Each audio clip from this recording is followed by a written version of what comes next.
Hi, and welcome back to Pixelpia Creative AI. And this very first episode in my new series, The Prompt Lab. This will not be a tutorial about how to prompt. Instead, it will be an exploration in how changing our prompts give different results. And hopefully even an inspiration for you to try different things in your prompting.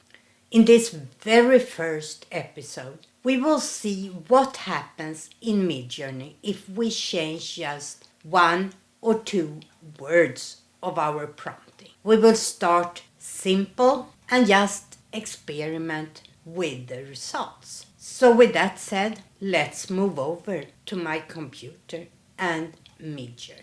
So here we are in Midjourney. We are gonna use version 7, but we are gonna set all aesthetics down to 0. We are just interested in what happens with the simple prompt we are gonna use.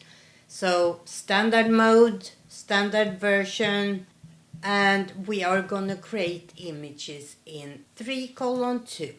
We have no personalization on for this one, and we are going to start with a very simple prompt. A child in a paper forest, and let Midjourney interpret that for us. As I said, it's a very simple prompt. No mood, no style, no details, just a scene that leaves space for Midjourney to interpret. And here we have a child in a paper forest.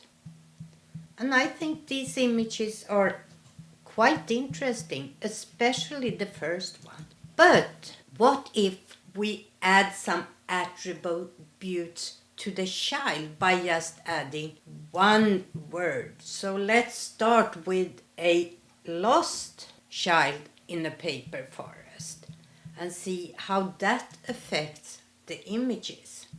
And suddenly the forest feels bigger, the child feels smaller. It's more of a question. Will they find their way out? How did they end up here? And in none of these 4 images we see the face of the child, while the child without the word lost was more prominent. The face of the child was more prominent, and the child was more prominent in the first images. So let's try one more where we changed the lost child to a curious child in a paper forest. I'm just adding one word, and in these images we are playing around with an attribute for the child. And again we can see it shifts. It's even more focused on the child here. And the child look interested, curious. Well, maybe not him. But it's quite a different feel in these 4 images compared to the lost child in the 4 images before.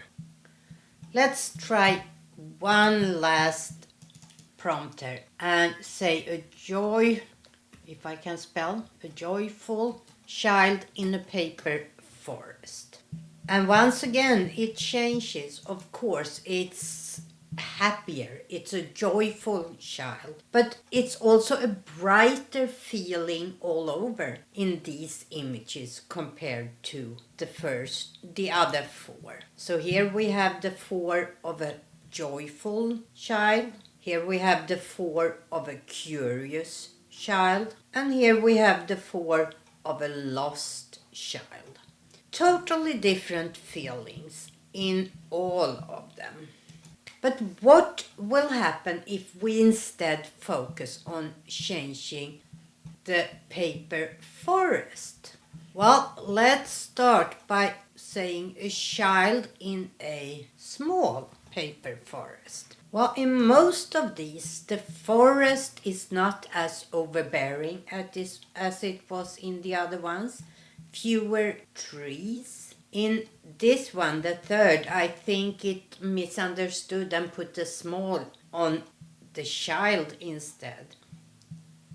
But here we see other aspects behind, and this looks like this child is sitting at a desk or something similar. But in general, it's a smaller forest, while in these images, it really dominates the images. What if we, instead of small, make it a dark paper forest? The images we are so were all relatively bright, so what happens? These got really moody and dark. But we can still see the child prominently. These are really interesting. And compare these four in a dark paper forest with a small paper forest, or maybe even with any of the other paper forests. We have really created a totally different mood here. Let's do something similar, but this time do an old paper forest. Well, the paper forest itself seems more torn, and in this image it really looks like they moved the child back in time a little bit as well. This is an interesting composition. I would say that we ended up somewhere in between the brightness of the small paper forest and the darkness of the dark paper forest when we did the old paper forest. But remember, we are only changing one word each time. Now let's say that I want to change both the child and the forest. And let's see if we do a paradox. A joyful child in a dark paper forest. And just to remind us, this was the images from the dark paper forest, and these were the images from the joyful child. Now let's see what happens if we combine them. Okay, here we have the joyful child in the dark paper forest. I must say that they changed the color of the forest without making it as moody as the dark paper forest was by itself. Here it was more scary mood, a dark scary mood. Here it's more a question about the coloring. Let's do another combination. Let's do a curious child in a... Which one should we take? Small, dark, old. Let's take the old paper forest. So here we have the curious child in the old paper forest. She looks curious. I don't know if his expression is curious, but it gave us again a very different expression. If we look, here was the old forest. It kept some of those. Here was the curious. Well, it's similar expression in the combination, I would say. I think experimenting like this helps me understand how Midjourney interpret words. These, as I said, was extremely simple prompts, but it's a good way for me to understand Midjourney's language. And if I'm summing it up somehow from what I have experienced, is adding one word is about framing. It acts like a lens. It shifts how we see the same scene from a child in a paper forest to a curious child or a frightened child. It changes the focus of the scene. It's about tone, mood, but not so much about changing the original idea. If we instead add 2 words, it's more about direction. We're starting to shape a narrative, a structure. We're guiding the image more to a composition. A curious child in an old paper forest gives us more of a story.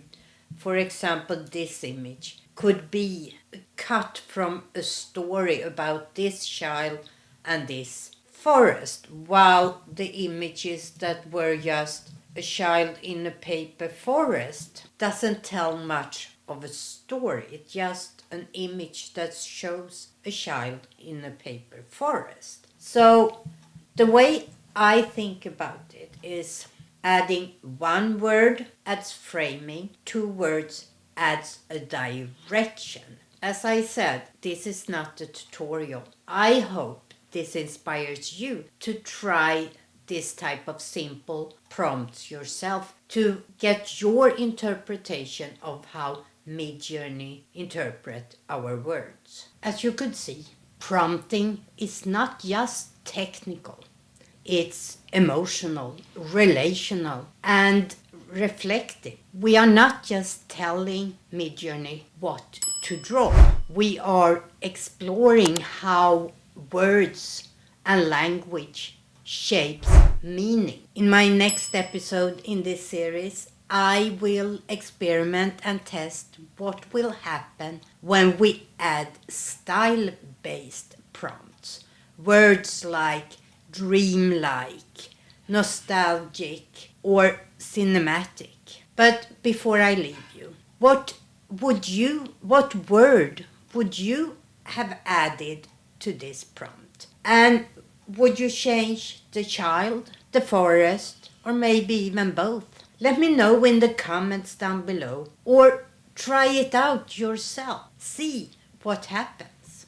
Thank you for exploring this with me in my new series, The Prompt Lab. And if you want to see more like this, make sure that you don't forget to hit the subscribe button underneath this video. Until next time, as always, stay curious. Bye!